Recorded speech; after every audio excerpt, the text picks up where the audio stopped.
안녕하세요. 알약빌더입니다. 오늘은 내추럴 아나볼릭 스테로이드로 잘 알려진 액디스테론에 대해 알아보겠습니다. 제가 유튜브를 시작하고 가장 많이 질문을 받았던 성분이기도 합니다. 이번 영상에서는 관련 연구들을 살펴보고 제 생각을 덧붙여 보도록 하겠습니다. 액디스테로이드는 곤충, 식물 등에서 발견되는 내추럴한 스테로이드 호르몬입니다.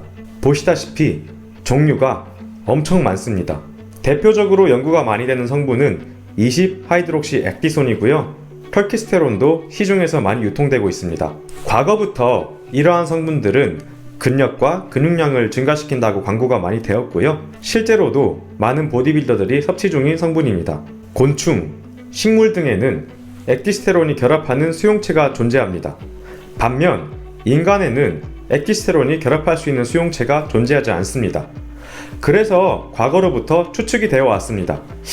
액디스테론이 인간의 스테로이드 호르몬 수용체에 결합하는 것이 아닐까. 하지만 안드로젠 수용체에 직접적으로 관련이 없는 것으로 밝혀졌습니다. 남성 호르몬과는 큰 관련이 없다는 것이기도 하지요. 효과 관련해서는 논란이 많기는 하지만 세포, 동물 실험에서는 효과가 있다는 연구들이 꽤 많습니다. 정확한 기전은 몰라도 근성장을 자극했다는 것이죠. 하지만 인간을 대상으로 효과를 입증한 연구는 거의 없으며 잘 통제된 연구 자체가 별로 없습니다. 2006년 인간을 대상으로 진행한 연구를 살펴보도록 하겠습니다. 근성장에 도움이 된다고 하는 여러 성분들을 웨이트 훈련을 하는 남성들을 대상으로 연구를 진행했습니다. 이 중에 액디스테론도 포함되어 있습니다. 결론부터 말씀드리면 효과가 없었습니다. 액디스테론 섭취 그룹에서 근육량 및 스트렝스의 유의한 증가를 찾아볼 수 없었습니다. 체조성 측정은 덱사를 통해서 진행했습니다. 병원에서 골밀도를 측정하는 장비이고요. 장비값만 수천만 원에 달한다고 합니다. 골밀도뿐만 아니라 근육량, 체지방량도 측정이 가능해서 이 분야에서는 골드 스탠다드로 여겨지고 있습니다. 그리고 한동안은 액디스테론, 털키스테론에 대한 관심이 시들시들했습니다. 이 연구 결과들이 발표되기 전까지는 말이죠. 최근 액디스테로이드가 에스트로겐 수용체에 결합한다는 사실이 밝혀졌습니다. 와다에서 펀딩을 받고 진행한 연구이고요. 결과부터 말씀드리자면 액디스테로이드가 동물 실험, 세포 실험에서 아나볼릭한 효과를 보였다는 것입니다. 근육 사이즈, IGF-1 농도 증가 등이 관찰되었고요. 또한 적어도 세포 실험에서 액디스테로이드가 에스트로겐 수용체와 연관이 되어 있는 것이 밝혀졌습니다. 뜬금없이 갑자기 왜 여성 호르몬 수용체가 나오느냐? 이와 관련해서 자세히 살펴보도록 하겠습니다. 최근 많은 연구들을 통해 증명이 되고 있는데요. 안드로젠, IGF-1 뿐만 아니라 에스트로겐도 골격근의 항상성 조절에 관여를 한다는 것이 밝혀졌습니다. 에스트로겐 수용체는 핵 내에 존재를 하며 두 가지 타입이 있습니다.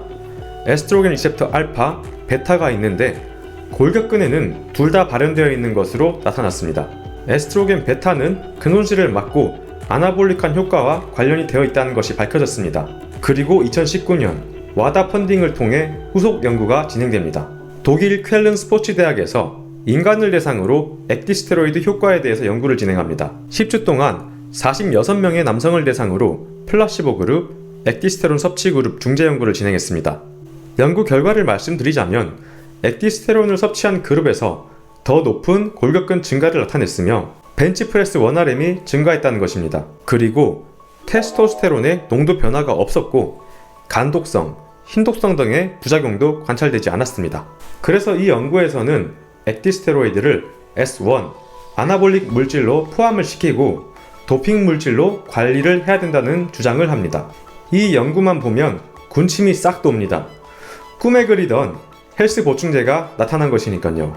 그런데요, 몇 가지 의문점들을 같이 짚어보도록 하겠습니다.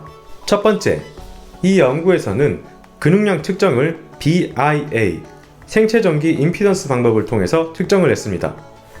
인바디를 활용했다는 것이죠.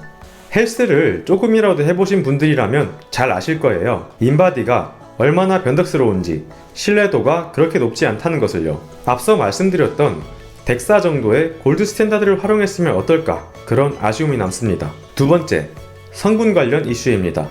논문에서 활용한 액디스테론 제품은 픽 퍼포먼스사의 제품입니다. 성분을 보면 4캡슐에 액티스테론이 100mg, 류신이 1000mg 포함되어 있다고 합니다. 류신이 근성장의 핵심이라는 것을 예전에도 말씀을 드렸죠. 연구를 보면 대조군에 비해 실험군은 액티스테론뿐만 아니라 류신도 함께 섭취를 했던 것입니다. 물론 연구에서는 류신 함량이 적어서 크게 신경을 안 썼다고 하긴 하는데, 개인적인 생각으로는 대조군에 류신을 같이 줬던가 아니면 실험군에서 류신을 빼는 선택을 했었어야 된다고 생각합니다. 또 연구에서 해당 제품 성분 분석을 했는데 캡슐당 액티스테론이 실제로는 6mg 밖에 안 들어있었다고 합니다. 표기된 것보다 한참 작은 수치지요. 제품의 신뢰도 자체가 문제될 수 있겠네요. 수행능력 측정 부분에서도 아쉬움이 남습니다.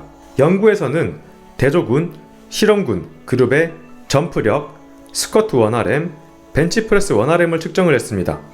그 중에서 점프력, 스쿼트는 두 군 간의 차이가 없었고 벤치프레스만 차이가 나타났다고 합니다. 이 부분에서 저는 이해가 잘 되지 않더라고요. 액티스테론을 먹으면 상체 힘만 세지는 건가? 상체만 커지는 건가? 마지막으로 출판 편향 또한 무시할 수 없습니다.